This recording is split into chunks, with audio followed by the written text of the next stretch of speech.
खुशखबरी खुशखबरी खुशखबरी। केंद्रीय कर्मचारियों की हुई बल्ले बल्ले।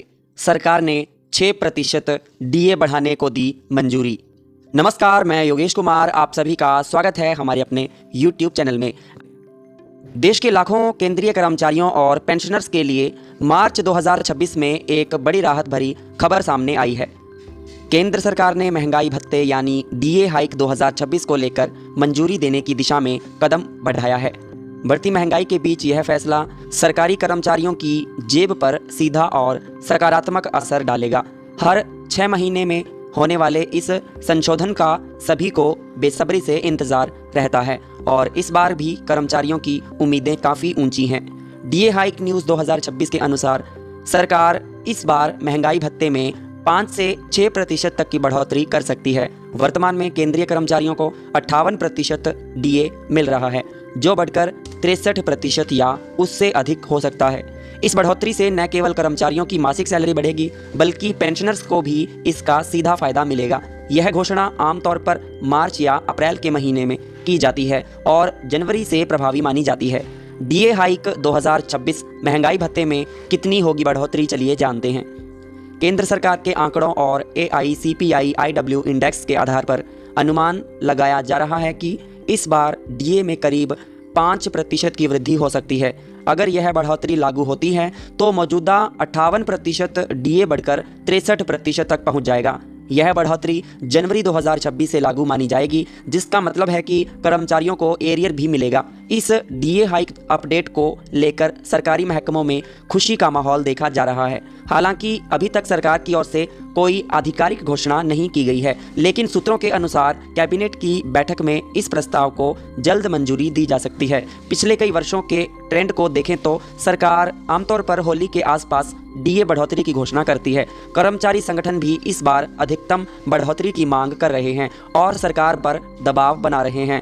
डीए हाइक 2026 का सैलरी पर क्या होगा असर, जाने पूरी गणना। डीए बढ़ने का सीधा और सबसे बड़ा फायदा कर्मचारियों की मासिक सैलरी पर पड़ता है। उदाहरण के तौर पर यदि किसी कर्मचारी की बेसिक सैलरी 18,000 रुपये है तो 5% डीए बढ़ने पर उसे हर महीने 900 रुपये अतिरिक्त मिलेंगे। इसी तरह 30,000 बेसिक सैलरी वाले कर्मचारी को 1,500 रुपये प्रति महीना अतिरिक्त लाभ होगा। यह रकम साल भर में जोड़ी जाए तो यह एक बड़ी राशि बन जाती है। डीए हाइक 2026 इम्पैक्ट केवल बेसिक सैलरी तक सीमित नहीं है, इससे transport allowance, house rent allowance और अन्य भत्तों पर भी सकारात्मक प्रभाव पड़ता है। यानी कुल मिलाकर कर्मचारी की टेक होम सैलरी में अच्छा खासा इजाफा देखने को मिलेगा। पेंशनर्स के लिए भी यह बढ़ोतरी उतनी ही फायदेमंद है, क्योंकि उनकी पेंशन भी डीए के अनुसार संशोधित की जाती है। डियरनेस अलाउंस कैसे होती है कैलकुलेट, चलिए समझते हैं पूरी प्रक्रिया। महंगाई भत्ते की गणना all India consumer price index for industrial workers यानी AICPI-IW के आधार पर की जाती है। यह इंडेक्स हर महीने श्रम मंत्रालय द्वारा जारी किया जाता है और इसमें खाने पीने की चीज़ों, ईंधन, कपड़े और अन्य ज़रूरी वस्तुओं की कीमतों का विवरण होता है।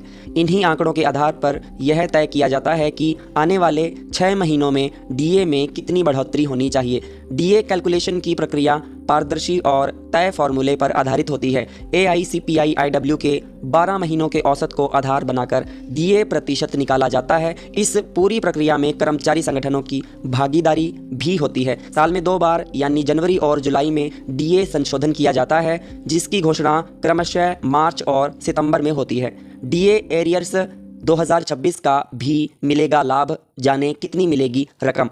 डीए हाइक 2026 की सबसे बड़ी खासियत यह है कि इस बार कर्मचारियों को एरियर भी मिलने की पूरी उम्मीद है। चूंकि डीए जनवरी 2026 से प्रभावी माना जाएगा और घोषणा मार्च या अप्रैल में होगी, इसलिए जनवरी और फरवरी या मार्च महीने का एरियर अलग से खाते में आएगा। यह राशि कर्मचारियों के लिए एक मुश्त बोनस जैसी होगी। डीए एरियर्स 2026 को लेकर कर्मचारी वर्ग में काफ़ी उत्साह देखा जा रहा है। एरियर की गणना भी बेसिक सैलरी के आधार पर की जाएगी। जिस कर्मचारी की जितनी अधिक बेसिक सैलरी होगी, उतना उसका एरियर अधिक होगा। उदाहरण के तौर पर यदि डीए 5% बढ़ा और बेसिक सैलरी 25,000 है तो 2 महीने के एरियर के रूप में 2500 रुपये अतिरिक्त मिलेंगे। यह पैसा सीधे बैंक खाते में ट्रांसफर होगा, जो मध्यम वर्गीय परिवारों के लिए बड़ी राहत साबित होगी। किन किन कर्मचारियों को मिलेगा डीए हाइक 2026 का फायदा, चलिए जानते हैं। डीए हाइक अपडेट 2026 का सबसे अधिक फायदा केंद्र सरकार के नियमित कर्मचारियों को होगा। इसके अलावा 7वें वेतन आयोग के तहत वेतन पाने वाले सभी कर्मचारी, केंद्रीय पेंशनर्स और फैमिली पेंशनर्स को भी इसका लाभ मिलेगा। रेलवे, डाक विभाग, रक्षा विभाग और अन्य केंद्रीय सरकारी संस्थानों में काम करने वाले लाखों कर्मचारी इस बढ़ोतरी से सीधा लाभान्वित होंगे। इसके अलावा कुछ सरकारी उपक्रमों और केंद्र से संबद्ध संस्थानों के कर्मचारियों को भी डीए बढ़ोतरी का फायदा मिलता है। देश भर में करीब 50 लाख से अधिक केंद्रीय कर्मचारी और 60 लाख से अधिक पेंशनर्स इस बढ़ोतरी से प्रभावित होंगे। यह फैसला न केवल सरकारी कर्मचारियों बल्कि उनके परिवारों की आर्थिक स्थिति सुधारने में भी अहम भूमिका निभाएगा। डीए हाइक 2026 आगे क्या होगा और कब होगी आधिकारिक घोषणा? डीए हाइक न्यूज़ 2026 को लेकर फिलहाल सरकार की ओर से कोई आधिकारिक बयान नहीं आया है, लेकिन जानकारों का मानना है कि मार्च 2026 के अंत तक या अप्रैल की शुरुआत में कैबिनेट इस प्रस्ताव को हरी झंडी दे सकती है। जैसे ही सरकारी अधिसूचना जारी होगी, कर्मचारियों के वेतन में बदलाव अपने आप लागू हो जाएगा। यह प्रक्रिया पूरी तरह स्वचालित होती है और वित्त मंत्रालय द्वारा नियंत्रित की जाती है। कर्मचारी संगठनों की मांग है कि इस बार डीए में कम से कम 6% की बढ़ोतरी की जाए ताकि महंगाई के मार से राहत मिल सके। सरकार भी कर्मचारियों की भावनाओं को समझती है और आमतौर पर AICPI-IW के आंकड़ों के अनुसार उचित बढ़ोतरी करती है। डीए हाइक 2026 की आधिकारिक घोषणा होते ही सभी विभागों को तुरंत निर्देश जारी कर दिए जाएंगे और अगले महीने की सैलरी में बढ़ी हुई राशि दिखेगी। डिस्क्लेमर: यह वीडियो विभिन्न मीडिया रिपोर्ट्स और उपलब्ध जानकारियों के आधार पर तैयार की गई है। डीए हाइक 2026 को लेकर अभी तक कोई आधिकारिक सरकारी घोषणा नहीं हुई है।